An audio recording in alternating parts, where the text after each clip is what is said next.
So here's a question for you. Does the Korean base method really work? I've been watching a lot of videos of celebrity makeup artists over in South Korea doing makeup, and often there is no powder used on the center of the face whatsoever. So today, tentatively, a little bit hesitantly, I'm going to give this a shot and see how this actually wears, because my understanding was always that powder is required for longevity. That's how makeup lasts, really. A setting spray doesn't hold a bar to a good powder. Let's do this together. I think the trick to this method is going to be building up thin layers over the skin so there's nothing really heavy sitting in this center portion. I'm starting with a little bit of the NARS Light Reflecting Foundation, and I'm just going to start by painting that on with this big, fat, Philly-milly foundation brush.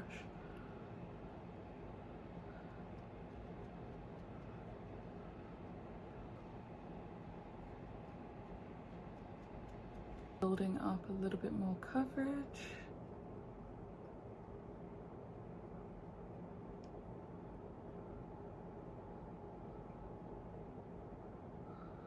Then I'm just going to take a little bit of a peachy corrector. This is from the same corrector trio in 03. And I'm just going to start dabbing this under the eyes to eliminate the darkness, because I have like quite a bit of discoloration around my eyes.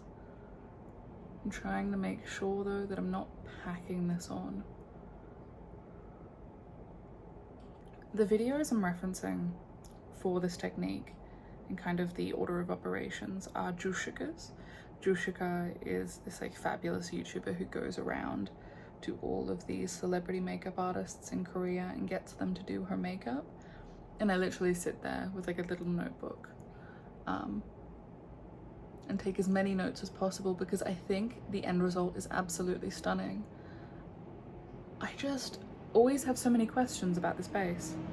Often they use a cream concealer here, but I don't really have one that I love. So I'm going to take my Hourglass concealer and I'm going to kind of take some off on the hand. And then I'm just going to use the same Philly-milly like concealer brush, because I think this is as good as we're getting. Working it into the brush. And then I'm gonna start on the lowest part of the under eye in the hollow and blend upwards without going back into that concealer.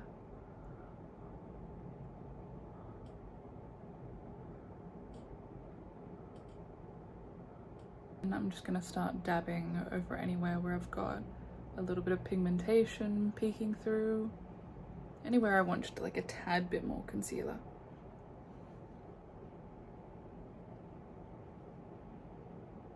Sponge. This is going to help take off any excess, and once again make sure that the finish is seamless. Using my hand as a palette yet again for some contour. This is Westman Atelier's Biscuit. This is all I use for contour. It's very unoriginal.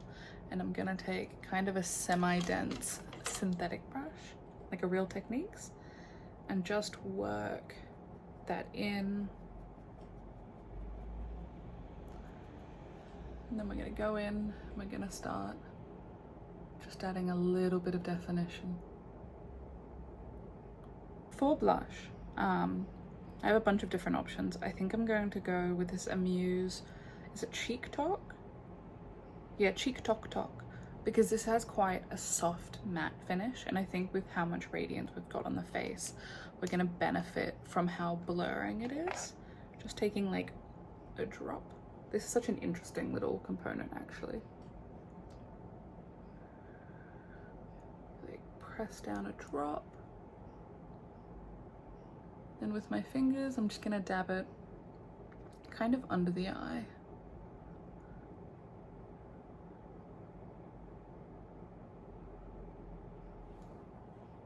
Now, before I get into what little powder we are allowed, this is the Lisa Eldridge Seamless Skin Pinpoint Concealer Pencil. And I'm just gonna take a mirror, look really close up, And I'm gonna go in and scribble over anything that I think detracts from my radiance.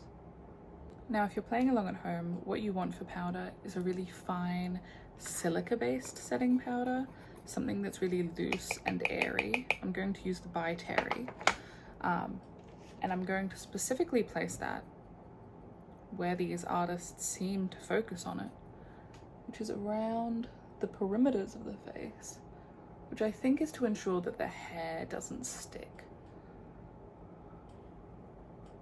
But they seem deeply unconcerned with around here, apart from a few minor touch-ups that we'll do after this. I think I probably used too much already, but it feels like nothing to me in comparison to my usual powder.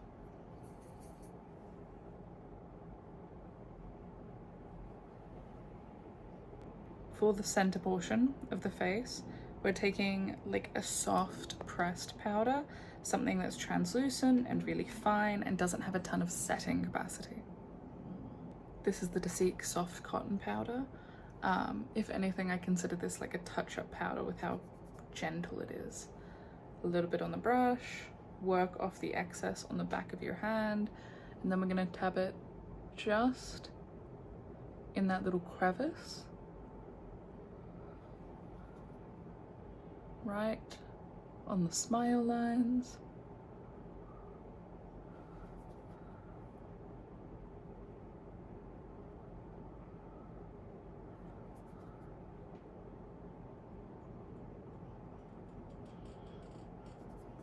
And then a little bit just above the brow, because often they state that this part of the shine can just translate to sweaty. A little bit of powder contour used ever so lightly over the top of where we placed that cream.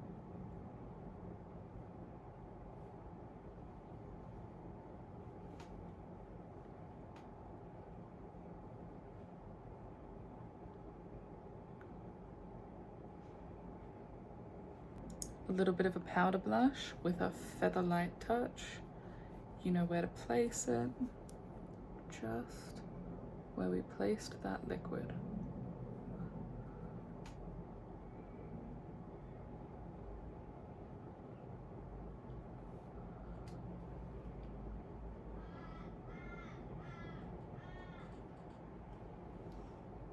See, I feel like this hollow feels slightly more exaggerated than usual, but I'm giving it a chance. I'm gonna come back when I've got the rest of my face done, and then we're gonna check in throughout the day. So this is the finished look, and I'm already feeling a little bit shiny in an unflattering kind of way. Unfortunately, it is quite a warm day in Sydney, so this is going to be like a really excellent test of how this base holds up, because I will be sweating.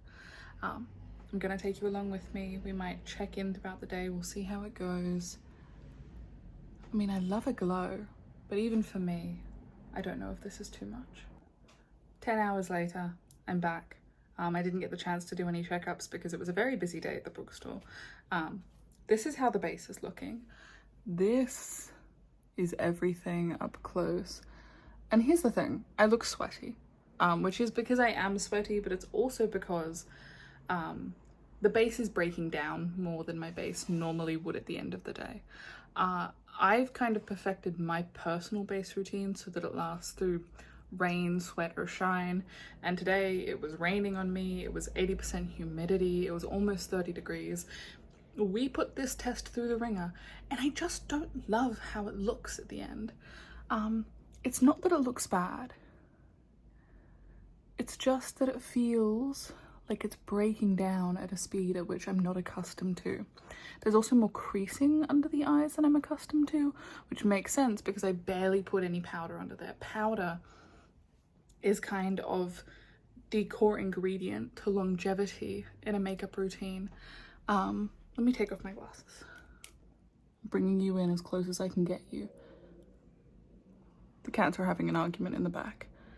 This shine, this little bit of melting that's happening, I don't love it. And the thing is, if I'm gonna change the entirety of my base routine, I'm going to want to love it. This isn't to say that these techniques don't work. I'm not going to be replicating this specific base routine again because it didn't work for me, but I think there's something to this technique that would require a lot more time and attention than I can afford to dedicate to my makeup on a daily basis. I think if you continue to layer and you continue to build, eventually you'd get to a point where there would be enough makeup on the skin that it would look kind of glamorous and more like a full face, and it would last all day, because I find that a little bit more makeup actually does help makeup last all the time. That's why clean girl makeup breaks down so easily. So I'm a little bit disappointed with this because I was hoping this would kind of be magic. From afar, like here, it looks beautiful, it looks fine. But considering this is like a celebrity makeup routine, I suspect that part of the routine is having the celebrity makeup artist there to touch you up throughout the day. Hopefully you've all enjoyed this slightly different format of video. If you think you know better than me, leave me tips and I'm happy to workshop this routine and see if there's one little thing I need to swap out. Maybe a slightly matte foundation, a little bit of a matte primer to like reduce the amount of moisture on the face. That might be the go, but part of the draw of this routine is the glowy, glassy effect that K-pop idols tend to have with their makeup. Anyway, I love you all so much. This has been a fun little adventure. I will see you in the next one. Bye.